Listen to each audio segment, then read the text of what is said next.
and the adventure continues and gets more interesting and interesting the further we get into Fairy Tail Zero. And I got to say, they really added in some stuff that was really missing out on the manga. And I got to say, this is where in canon, like filler, does its place properly and gives some definite character development and a little bit of interest into the Blue Skull that we've been wanting to see for a while.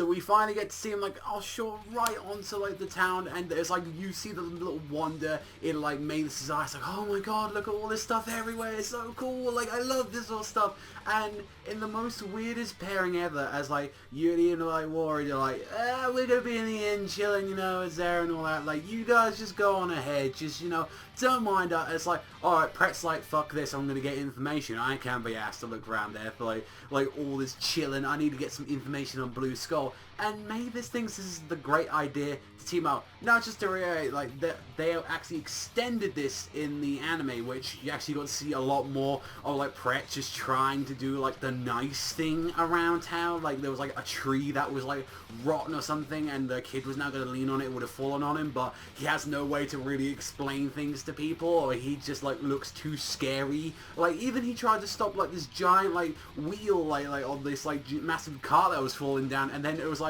oh yeah, that's falling down, but everyone thought, oh no, he just did that just so he could look at that girl's skirt or something like that. He doesn't explain shit, and it's just like, it's such a weird pairing like to have these two. And like I really like that they added this stuff in there, because it showed that, you know, like, yeah, it was a bit hard to understand because he was just this big, like, kind of shy, but also as well very intimidating kind of guy, and Mavis kind of made that counteracted by, like, being the one trying to explain everything and saying, no, he was actually doing this, and the people kind of understanding at the end, okay, this is what he was actually trying to do, this is what, like, why he did all this, and I kind of like that they kind of forgive him at the end. It was, like, all settled and done.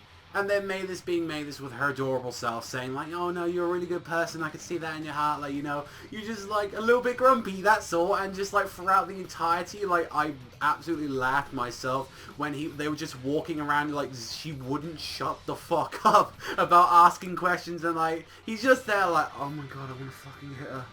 She's still going on. He's like, I'm thinking like, maybe this guy might, like, and he's like, oh my god, you're still going on.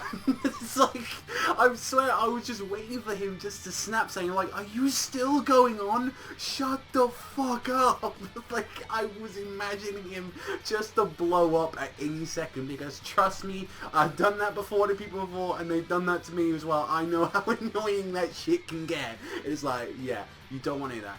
And then they really like find themselves into a bar that looks like they're full of evil, you know, little thugs and stuff like that. And the bartender's like, hey, well, fuck you, what we got here? Like, let's see, what you want, mate? What you want? Obviously, he wasn't British, but, you know, there you go. And then you get to see, like, Mavis appear, and everyone's like, what the fuck? You know, what are you doing, bring a little girl here, man? Like that. People here, like, throwing chairs and shit like that, tables, and breaking the glass bottle, and, like, knifing people like that. It's like, you bring this little girl in here? What the fuck's your problem, mate? Like, what's going on here? And he's asking, yo, know anything about Blue Skull around here? Like that. He's like, just pouring a drink. He's like, yeah, I'll drink as well while you ask me. Like, nah, we don't get that anywhere. And it's like, Mavis asking, you sure you don't know anything? It's like, fuck off, don't know about the Magic Guild. You said about the Magic Guild. We didn't say that they were Magic Guild. There's different guilds around here. There's like treasure guilds. There's all kind of guilds. Why did you say that one in particular? Like that. And he was like, oh, fuck. And then everyone gets ready with their fucking knives and all that. Hey, let's have it at him like that. He's trying to keep away our secrets and all that. Finding out this is a little Blue Skull hotspot right here. Finding out that the actual bartender himself is like a goon of them. Like, he's got the tattoo and everything.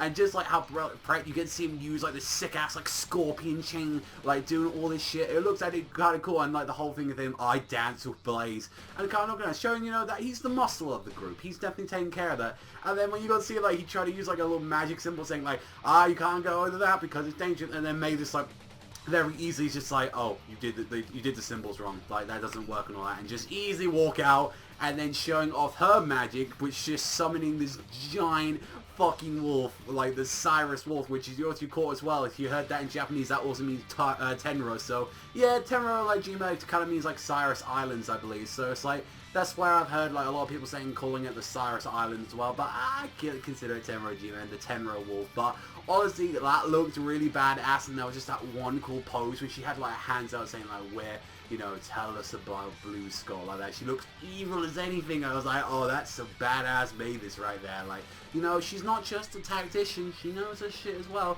She made the most intimidating wolf we've seen in a while like that. I mean, she was acting all beast in that shit, pun intended on that, by the way. Like, just, that was awesome. I absolutely enjoyed that. And just seeing at the end, they kind of like, we got some information, we got to be heading to Magnolia. So it's like, yeah, we're actually heading to where the origin of Fairy Tail is. So it definitely seems like we're getting closer and closer to seeing like, maybe there's something that they found particularly in Magnolia that they really wanted, or like what was actually going on in there. Like, and also as well, seeing right at the end of that episode, you happen to see as well motherfucking Zeref right there. He's like, you know, they cross their paths right there, and you're like, there's got to be more to this. There's got to be more than just them happening to be meeting. But it's like also as well, like, what was Zeref doing over here? Was he just, you know, passing through, just didn't want to, like, didn't care, just wanted to walk around, see the world? Like, what exactly was his purpose there? Why is he walking around? But overall, I really enjoyed this episode. I think they gave a lot of great addition to prep, like stuff that we didn't get really in the manga, and I really had a fun like seeing this episode. And I honestly as well, I love that they're extending on like the, let's talk about a previous adventure that they had. Like, see, what they're doing very well, and I think they're doing this better in Fairy Tail Zero than kind of what they did in Tartarus, is like, with some of the extension stuff, and I know some of that was like hero stuff they wanted to include into manga, I didn't prefer some of the additions that they did, but in Zero, I'm absolutely enjoying these additions. Like, I really had fun with that little boat ride that they had.